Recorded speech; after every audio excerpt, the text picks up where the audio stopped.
using the adaptive cruise control system inside of the Equinox is a very, very straightforward process. So you've got a series of different buttons on the left-hand pad, and those are the buttons that you're going to use when you're using the adaptive cruise system. So the 4 pads and then the 4 buttons, I should say, and then the one in the middle. So the one on the right-hand side, that's going to be for so that essentially turns the system on. Now, there's regular cruise control and then the adaptive cruise control. So if you have a preference and if you'd rather run with the regular cruise control, you can do a press and hold on the button on the left-hand side, and that's going to swap you out to the regular cruise control. But if you want the adaptive, you just press and hold again, and that's going to switch you out to the adaptive cruise instead. So you can go adaptive versus standard cruise control just by pushing the button there.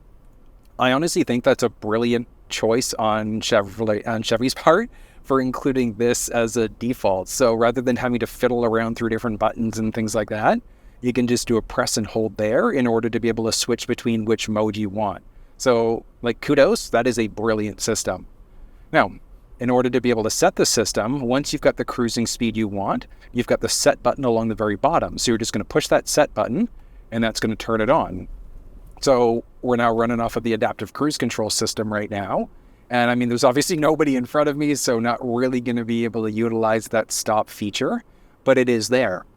Now there's a button that's in the very middle, and that one is going to be the distance indicator or the gap adjustment. So that's how close or far away do you want to be from the vehicle that's in front of you.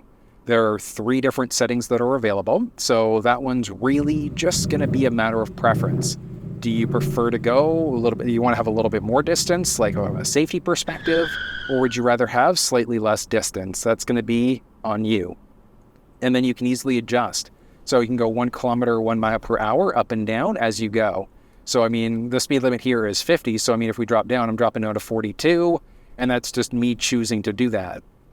But you can go up and down in order to be able to adjust these out. Now, there's another button on the very bottom right-hand side there, and that's going to be for your lane keeping system. So that's the one, as long as it recognizes the lane markings, it's going to nudge you back into your lane automatically. So very good safety setting. But why don't I take this street? Because that's at least going to give me the flexibility of giving you some real world, this is what it's like driving with this system, because there's all sorts of traffic. This guy's turning perfect. All right. And at a 60 road. So I'm going to toggle the adaptive cruise control system on. With the system turned on, I'm now going to go up to 60 kilometers an hour. So I've got it set right now. I'm just cruising. So there's quite a bit of traffic that's up in front of me there. So in theory, this thing should, once we get closer to the traffic, automatically start slowing the vehicle down just because of the distance indicator that I've got here. Okay. And of course, traffic is now flowing freely. Actually, there's somebody kind of kicking around on the left side there. So I'm just going to go in behind them for a second. See what speed they're going. There we go. Okay. So the vehicle's starting to slow down. So I've got it set at 60. Car in front of me is going a bit slower, and now they're picking up speed. So it's picking me right back up to that set speed again. So I've got it set at 60. Car in front of me is starting to slow down and brake. So this thing should start slowing down and braking automatically. And it is. Beautiful safety setting. Car is coming up on my right side, so the blind spot system's also activated there. Now, if for whatever reason you freak out, because realistically, the first time you use the adaptive cruise system, you're probably going to freak out. Just hold your foot over the brake. And if at any time you're not comfortable, you could just brake yourself rather than waiting for the car to do it for you. So that is available as an option if you don't necessarily trust the technology yourself. But I mean, it's that simple to be able to use it. Once you're up to speed with the lane keeping system turned on, as long as it recognizes the lane markings, it's automatically going to keep you in your lane as you go. There we go. Oh, this is nice though. Honestly, so I love that you can use the adaptive cruise system on any regular street. You don't need to be on highways in order to do it. It is nice to use it just on regular streets like this, but you're absolutely going to get the best benefit out of it when you do it on the highway instead.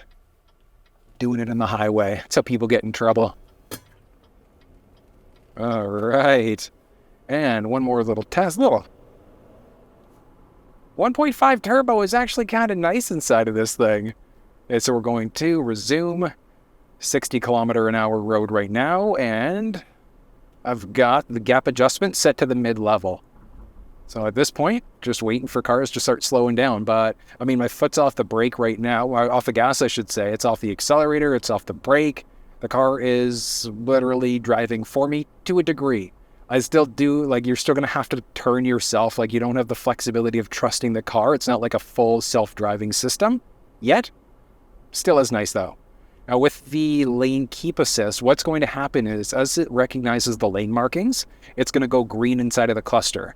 If you start to veer over into a lane without signaling, it gently nudges you back into your lane as like a nice like safety setting, like, hey, fella, you're going a little bit too far over. It's not full self-driving, unfortunately. I'm like, fingers crossed, hopefully that system comes soon. But self-driving capability is just not available inside of the Equinox at this point. So, but I know it's relatively straightforward. I mean, like I hit the brake here and the system itself is kind of turned off, but there is a resume button on top of that. So if you wanted to resume the adaptive cruise control system, you could. Once you're moving again, you can just press resume and it's going to resume whatever set speed you had.